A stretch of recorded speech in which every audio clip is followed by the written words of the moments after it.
Hi everyone, Jason here. Thanks for dropping by. I really appreciate it, and I really appreciate all the comments that have been coming through lately. This video is really just a quick video. I had a coffee today with another person that dropped into the shop downstairs. Saturdays is my casual day. And it was more about a new person that wants to sell on eBay and wanted to know what they could sell. And the most important thing that we got from the conversation was it doesn't happen overnight. You can't just say, what can I sell to be successful? It's the hard work that's required to go into becoming successful, and it's the hard slog of time and opportunity and education to get to there. But hey, it's not hard, you can do it. It's actually quite, look, I don't want to use the word simple, but it's actually quite a simple formula in my opinion, from my history. And it is my opinion, so I'm not trying to preach to you in any way, shape or form, but it's based on 20 years of reselling that I've done. I come from a collectibles market and I've stayed in a collectibles market. It's just where I've sat. And that sort of alludes me to the 3 key points that we came up with today. How do you decide on the niche that you want to sell in? How do you decide on the niche that you want to represent online and eBay and be competitive and opportunistic at the same time? And it's not about the product, not directly. I think a lot of these questions asking about what niche should I stay in is not about the product. It's about how do I develop and ascertain what niche I want to work in, or what product I want to work with. Let's take away the word niche. Let's talk about what product I want to work with, or what category of products I want to work with. For me, it sort of comes down to 3 key focuses. 1, your history of employment and your history of exposure to a product, so you can utilize knowledge from what you've previously done. 2, what you're currently working with, so what product or what business you're currently working within that you have an intimate understanding of. Or 3, future opportunities of things that you want to work with and you actually have a passionate interest in, that you actually could turn that into a niche or turn that into a product offering online.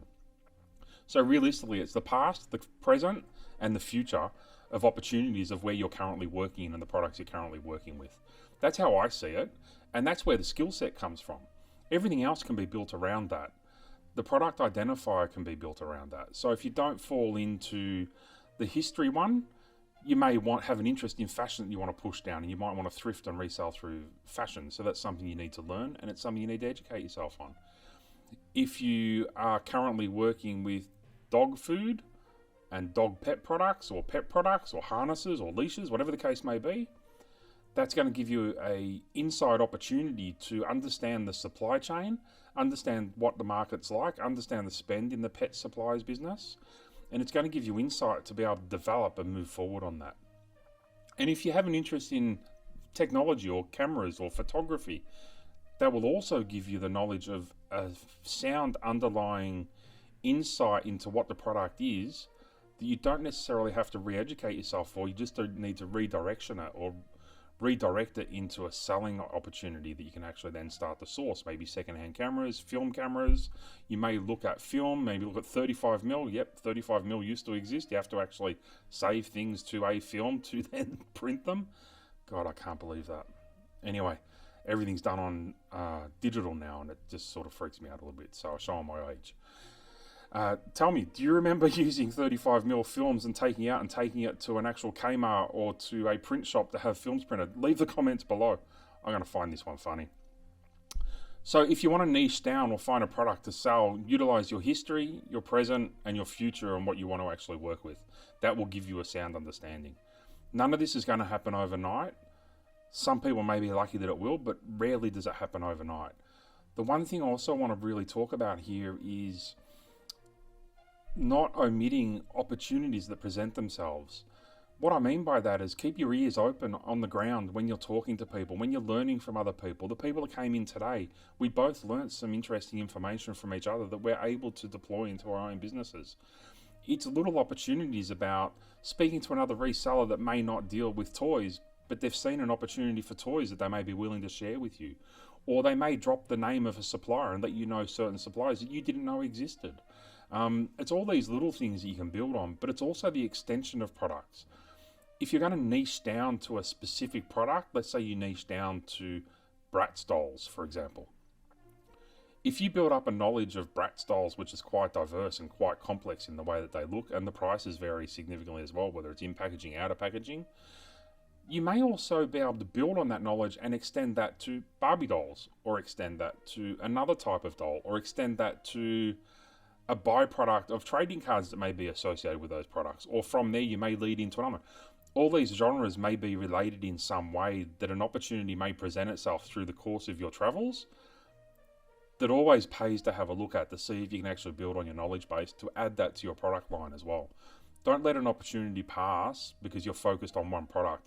Keep your ears and eyes open for the next product as well that you can tack on to your existing product. You don't want to jump from product to product to product unless things are failing and you make a decision to walk away from it. I understand that. But you need to keep trying to expand that product range in some way, shape or form. Another YouTuber which is doing this as well is he has several stores. Each store has a specific focus and will be publicized that way. You don't have to do that necessarily, but you may choose to do that. The opportunity will present itself in many different ways, many different trains of thought, and you need to be ready to take that on and don't put the blinkers on. That's the best piece of advice I give you. Listen to all the opportunities that are going to present themselves and see if you can turn that into a profitable outcome for yourself, your family, and your future going full time if that's what you choose to do. Now look, let's get back to the general business, the niching down and deciding what to do in your own future. If you want to go full time, it's going to take time. If you want to turn it into a full-time business and a full-time wage, you're going to need to put the effort in, and you're going to need to find the right product, and you're going to need to work and understand how the business operates, and also get to know the basics of eBay or whatever platform you choose to go on, which we're not going to address in this meeting, obviously, or in this Zoom chat or this YouTube chat, I should say. My apologies, my head's in different spaces. It's more about niches and about identifying what you want to work with, because the more passion you have and the more interest you have in a product, the easier it is to communicate with the potential buyers, and the potential buyers will actually see that as coming through with love and care for the products and the presentation and the photography, and the repeat business will come from it because you're going to be able to replenish your products in a similar vein. So that's pretty much it. The All Ears Roadshow led me to a lot of these conversations, which I'm still having, which I'm very thankful for. On that, I'll put a link in below to the eBay Town Hall on the 26th of October, which is coming up next week. The seller panel is going to be there. eBay staff are going to be there. Some presentations that occurred at the All Ears Roadshow will be there as well, telling you what we can do or trying to assist us in pushing our own business and moving it forward. So log on, join. It's a virtual Zoom that you can all jump onto live. You may not be able to engage in it because it's going to be pretty intense with regards to potentially the information that's being shared, and it's very hard to have two-way between 400 or 500 people, as you could appreciate. But it will be recorded, so you can go back and watch it again as well, so you don't have to necessarily do live or stay for the whole event if you don't want to. But jump on, register so you don't miss out if you want to come along. We need to embrace these opportunities that eBay are giving all of us to actually listen to what they have to say. And I'm really intrigued to see what they say and address regarding the myth busting. There's a lot of things in the pipeline. The eBay seller panel, which I'm part of, has been talking about it. There's a lot of things on the go that are all localized Australian initiatives that just take a little bit of time to get going. They're listening. eBay's listening. Imagine a big corporation, though, they're trying to make a change. The initial change has occurred. The perception and the willingness to work with sellers to get it to become a platform for sellers by sellers, and have the buy-in at a global level, which will be more to be discussed about that later. We're on the precipice of change, and we need to keep embracing eBay's opportunity to let us help them make that change. We need to encourage them to keep coming to us, all of us as sellers, to embrace this rigorous variation in the marketplace or changes that they want to implement to stay on top of the Australian marketplace. So jump on 26th of October. I think it's at 3 p.m. Eastern Standard Times. I'll be there. Many others will be there. I look forward to seeing you. I hope this was beneficial to some of the new guys that are coming on board. I know it's very top level. I'll try and do some more down the track, and we'll catch you in the next one. Thanks for watching.